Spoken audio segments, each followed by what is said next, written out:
Hello everyone. Bioreactor वाले topic में कुछ बायोरिएक्टर मैंने डिस्कस नहीं किए थे जिनको मैं अब डिस्कस करने वाली हूँ। तो उसमें सबसे पहले आता है एयर लिफ्ट फर्मेंटर या एयर लिफ्ट बायोरिएक्टर। ठीक है, ये एक इम्पॉर्टेंट टॉपिक है, चाहे फर्मेंटर लिख करके आए या बायोरिएक्टर लिख करके आए, बात वही है। तो पहले हम इसको डिस्कस करेंगे, फिर हम कल लेकर के आएंगे इमोबिलाइज्ड सेल बायोरिएक्टर पे। अपना जो नया वीडियो है वो कल आपको देखने को मिलेगा।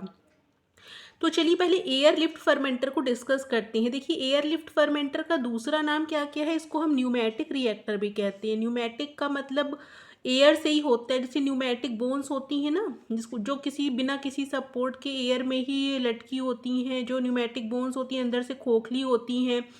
जैसे जो ये न्यूमेटिक बोन्स कहाँ पाई जाती हैं, आपको पता है कि बर्ड्स में पाई जाती हैं। ठीक है, तो न्यूमेटिक रिएक्टर्स कहते हैं क्योंकि एयर को लिफ्ट करते हैं। उसके अलावा इसको टावर रिएक्टर भी कहा जाता है क्योंकि देखने में लगता है एक टावर की तरह ये लगते हैं। अगर आप देखिए एयरलिफ्ट फर्मेंटर को तो वो एक टावर की तरह दिखेंगे। इसके अलावा इनको हम कहते हैं bubble column reactor with a draft tube. मतलब इसको बबल कॉलम रिएक्टर के साथ भी कंपेयर कर सकते हैं। बस इसमें उसमें लगा क्या होता है, बबल कॉलम में कोई ड्राफ्ट ट्यूब नहीं लगी होती, एयरलिफ्ट फर्मेंटर में ड्राफ्ट ट्यूब लगी होती है जिसके थ्रू एयर को पास कराया जाता है। तो ये तो आपके डिफरेंट नेम्स हो गए एयरलिफ्ट फर्मेंटर या बायोरिएक्टर के। उसके बाद देखिए, air is generally phloem into the bottom of the reactor through draft tube. Air को कहाँ से अंदर भेजा जाता है, रिएक्टर के बॉटम ऑफ द रिएक्टर से। ठीक है, तो एयर को फ्लो करवाया जाता है बॉटम ऑफ द रिएक्टर से, किसके थ्रू, ड्राफ्ट ट्यूब के थ्रू। ड्राफ्ट ट्यूब क्या होती है, एक हॉलो ट्यूब होती है, बस इतना समझ लीजिए। ठीक है, अभी इसकी वर्किंग में दिखाऊंगी, इसका डायग्राम में बना के दिखाऊंगी तो आपको और अच्छे से समझ में आएगा। अच्छा, जो इसमें एयर भेजी जाती है वो स्टेराइल होनी चाहिए पहली बात तो। और एयर को भेजने के लिए इसमें एक स्पार्जर लगा होता है। स्पार्जर क्या होता है, एयर को किस फॉर्म में भेजता है, स्मॉल बबल्स की फॉर्म में। मतलब वो स्पार्ज आउट करता है तो बबल्स क्रिएट हो जाते हैं, बहुत छोटे छोटे कई सारे बबल्स क्रिएट हो जाते हैं जो तेज़ी से ऊपर की तरफ जाते हैं। ठीक है, तो air flows as tiny bubbles. ठीक है, वही लिखा हुआ है। Ring type sparger is used for air flow. Sparger का यूज़ करते हैं एयर फ्लो के लिए। ठीक है, जैसे सिंपली आप स्प्रे करते हैं तो कई सारे बबल्स नहीं निकलते हैं, उसी तरीके से स्पार्जर भी स्प्रे टाइप की चीज़ होती है। इससे कई सारे बबल्स एयर के फॉर्म, मतलब एयर को पास कराते हुए ऊपर की तरफ सर्कुलेट करते हैं। ठीक है, तो air flows as tiny bubbles. Mixing of air along with medium and cells. अब इसको फ्लो कराने से होता क्या है, एयर को फ्लो कराने से एयर की तो मिक्सिंग होती ही है, एयर को सर्कुलेट तो कराते ही हैं, साथ साथ मीडियम और सेल्स भी सर्कुलेट करते हैं। जो भी हमारा मीडिया होगा, जो भी फीड हम मतलब जो भी बायोरिएक्टर में डाल रहे होंगे वो भी मिक्स होगा, सेल्स भी सब मिक्स होती रहेंगी, तो हर एक सेल को एयर भी मिलती रहेगी और खाना पीना भी मिलता रहेगा। तो जब तक मिक्सिंग नहीं होगी, पता चला कोई मिक्सिंग नहीं हो रही है प्रॉपर, तो क्या होगा, कुछ सेल्स को खाना मिलेगा कुछ को नहीं मिलेगा, तो वो मरने लगेंगी, तो उनकी ग्रोथ रेट कम हो जाएगी। ठीक है, तो ऐसा नहीं होता, इसमें एयर के थ्रू मीडिया और सेल्स दोनों मिक्स होते रहते हैं और सबको खाना पीना और एयर मिलती रहती है। इसमें कोई एजिटेटर नहीं लगा होता, जैसे और सारे जो बायो रिएक्टर्स होते हैं उसमें बीच में एक एजिटेटर टाइप का लगा होता है ना। जैसे मान लीजिए इस तरह का रिएक्टर होता है आपका, इस तरीके का, तो उसमें आप बनाते हैं इस तरह से एजिटेटर लगा होता है। तो पता चले एक मोटी सी ट्यूब चली आ रही है, फिर ये पूरा इम्पेलर्स लगे हुए हैं पंखे की तरह जो मिक्स करेंगे। ठीक है, इससे जगह घेर, एक तो ये जगह घेरते हैं बहुत, आधा वॉल्यूम तो यही घेर लेते हैं। ऊपर से इतने तेज चलते हैं कि एक मैकेनिकल शीयरिंग जनरेट करते हैं। इतना तेज चलेगा तो कोई भी सेल्स होगी टूटने नहीं लग जाएगी। बैक्टीरिया और प्लांट की सेल में तो सेल वॉल होगा तो मान लीजिए वो नहीं भी टूटेगी, या फंगस की सेल वॉल, लेकिन अगर एनिमल सेल के साथ आपको काम करना है तो बेचारी वो एनिमल सेल्स तो टूट जाएंगी इसको यूज़ करने से। तो इसमें कोई भी एजिटेटर नहीं लगा होता है, शेयर फोर्स नहीं ज़्यादा जनरेट होता है, तो सेल डैमेज नहीं होती, इसलिए इसको हम एनिमल सेल के कल्चर के लिए यूज़ करते हैं। एनिमल सेल के कल्चर का करने का मतलब ये है कि जहाँ पे हमें एनिमल सेल्स का यूज़ करके कोई प्रोडक्ट बनाना होता है फर्मेंटेशन के थ्रू, वहाँ पे हम इसका यूज़ करते हैं। प्लांट के साथ भी यूज़ कर सकते हैं, प्लांट और बैक्टीरिया या फंगस के साथ तो यूज़ कर ही सकते हैं, कोई दिक्कत नहीं है, लेकिन एनिमल सेल के साथ भी इसको हम यूज़ कर सकते हैं ईजिली। ठीक है, उसके बाद देखिए, जो एक्सेस एयर होती है, स्पार्जर के थ्रू बहुत सारे एयर को अंदर भेजा जाता है, लेकिन जो एक्सेस एयर होगी वो टॉप ऑफ द कॉलम, जो हमारे बायोरिएक्टर के टॉप में एक कॉलम लगा होगा, उससे एक्सेस एयर बाहर निकल जाती है। ठीक है, तो ये हो गया आपका। इसके बाद देखिए इसका डिज़ाइन देखते हैं कैसा होता है।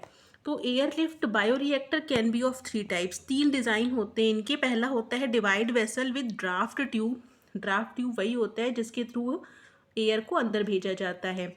Draft tube internal loop reactor, external loop reactor. तो देखिए पहला है divide vessel with draft tube. इसमें मैंने इस तरह का फोटो बनाया हुआ है। इसमें क्या बना है, जो बाहर वाला सर्किल है वो बायो रिएक्टर है और अंदर वाला जो सर्किल है वो ड्राफ्ट ट्यूब के फॉर्म में हमने बनाया हुआ है। ठीक है, मतलब क्या होता है इस वाले सिस्टम में क्या होता है, बायो रिएक्टर के एकदम बीचों बीच क्या प्रेजेंट होता है, ड्राफ्ट ट्यूब। इसमें देखिए साइड में थोड़ा सा होता है, इसमें बायो रिएक्टर का मेन चीज़ ये है और इधर ड्राफ्ट ट्यूब जो है वो साइड में प्रेजेंट होगा। ठीक है, तो एक तरह से सेपरेट रहेगा थोड़ा सा एरिया।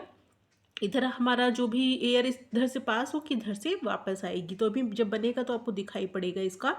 एक्सटर्नल लूप रिएक्टर में क्या होता है, दोनों जो ये हमारे ड्राफ्ट ट्यूब और जो बायो रिएक्टर होते हैं वो काफ़ी हद तक एक दूसरे से सेपरेटेड रहते हैं। वो एक्सटर्नल लूप इसलिए कहा जा रहा है, मतलब एक्सटर्नली कनेक्टेड रहते हैं, इसमें इंटरनली कनेक्टेड रहते हैं।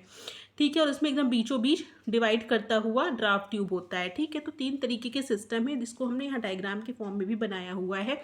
देखिए हमारा बायो रिएक्टर है, आउटर ट्यूब। बायो रिएक्टर की अंदर वाली जो हॉलो ट्यूब एकदम बीचों बीच में है वो हमारी ये ड्राफ्ट ट्यूब है। इसमें देखिए क्या हुआ, ये हमारा बायो रिएक्टर है और ये ड्राफ्ट ट्यूब के फॉर्म में एक सेपरेशन बना हुआ है।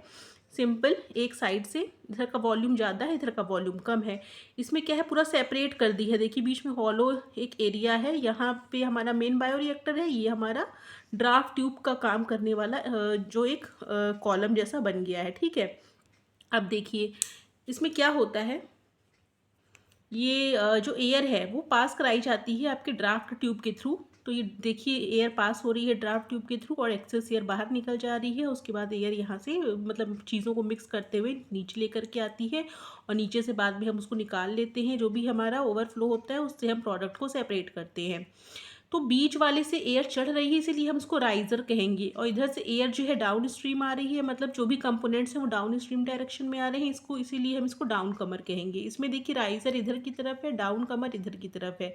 राइजर इधर की तरफ है, डाउन कमर इधर की तरफ है। इसमें भी आप बबल्स बना लीजिएगा। आप सोचेंगे कि इसमें बबल्स ही नहीं बनते हैं, तो हो सकता है कि इसमें बबल के रूप में ना स्पार्ज किया जाता हो, तो ऐसा कुछ नहीं, आप बना सकते हैं। इसमें कई सारे बबल्स आप बना लीजिएगा। ठीक है, तो ये इसमें 2 जोन बनाए हैं मैंने, एक राइजर और एक डाउन कमर के 2 जोन बने हुए हैं, जो मैंने इसमें दिखा भी दिया है। इसको हमने एक्सप्लेन भी किया है कि 2 जोन बन जाते हैं अंदर। पहला राइजर होता है जहाँ पे एयर पास की जाती है जिसके थ्रू, और ये लो डेंसिटी जोन होता है। लो डेंसिटी जोन क्यों होगा, क्योंकि ज़्यादातर पार्ट तो उसका एयर के फॉर्म में रहता है ना, बबल्स की फॉर्म में रहता है। तो यहाँ बहुत ज़्यादा जब एयर रहेगी तो चीज़ों की डेंसिटी कम हो जाएगी ना। यहाँ एयर कम है बाहर वाले में, तो एयर की डेंसिटी कम है, तो चीज़ों की डेंसिटी बढ़ जाएगी। ठीक है, तो डेंसिटी, ओवरऑल डेंसिटी अंदर कम होगी, बाहर ज़्यादा होगी। यहाँ पे कम होगी, यहाँ ज़्यादा होगी, यहाँ कम होगी, यहाँ ज़्यादा होगी। ठीक है, तो gas is pass through this zone, low density zone, and receives no gas. इसमें कोई भी गैस रिसीव नहीं होती है। ये हाई डेंसिटी जोन होता है। क्यों, क्योंकि इसमें मीडिया के कंपोनेंट, सेल वेल सब आते रहते हैं। ठीक है, तो ये आपके 3 तरीके के सिस्टम हो गए। अब इसके बाद देखिए इनके एडवांटेज और कुछ लिमिटेशंस हैं, उनको भी डिस्कस कर लेते हैं। एडवांटेज में क्या, देखिए सिंपल डिज़ाइन है इसका, इसमें बहुत ज़्यादा तामझाम नहीं है, क्योंकि इसमें आपके बैफल्स नहीं लगे हुए हैं, इम्पेलर्स नहीं लगे हुए, शैफ्ट नहीं लगा हुआ है मिक्सिंग के लिए। ठीक है, तो ये सिंपल डिज़ाइन के हैं। एनिमल सेल के साथ भी ये काफ़ी सुटेबल होते हैं। होमोजेनस गैस डिस्ट्रीब्यूशन होने के कारण इसको एरोबिक प्रोसेस के लिए यूज़ किया जाता है। मतलब अगर हमें एरोबिक फर्मेंटेशन हो रहा है, एयर की ज़रूरत पड़ रही है, तो उसका प्रॉपर डिस्ट्रीब्यूशन इसमें हो रहा है, जिसकी वजह से ये उसके लिए ज़्यादा सुटेबल है। ठीक है, एनर्जी रिक्वायरमेंट लो होती है, क्योंकि आपके उसमें इम्पेलर्स और शैफ्ट नहीं लगे ना, उनको घुमाने के लिए बहुत ज़्यादा एनर्जी की ज़रूरत नहीं पड़ेगी। इसमें बिजली की भी बचत होगी आपकी।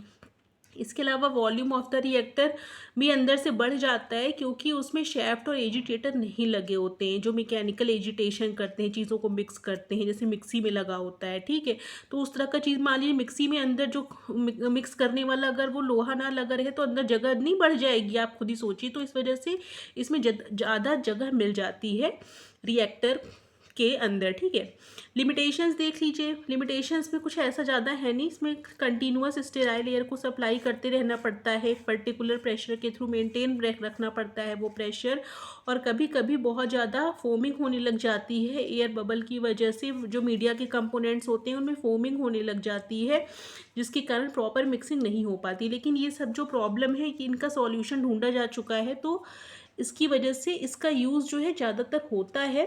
ऐसा नहीं है कि लिमिटेशंस की वजह से इनका यूज़ नहीं किया जाता, इनका यूज़ आज भी ज़्यादा होता है, क्योंकि लिमिटेशंस पे काफ़ी मतलब उसको कम किया जा चुका है जो लिमिटेशंस है इसकी। तो इसको देख लीजिएगा आप लोग, आई थिंक समझ में आ गया होगा आपको।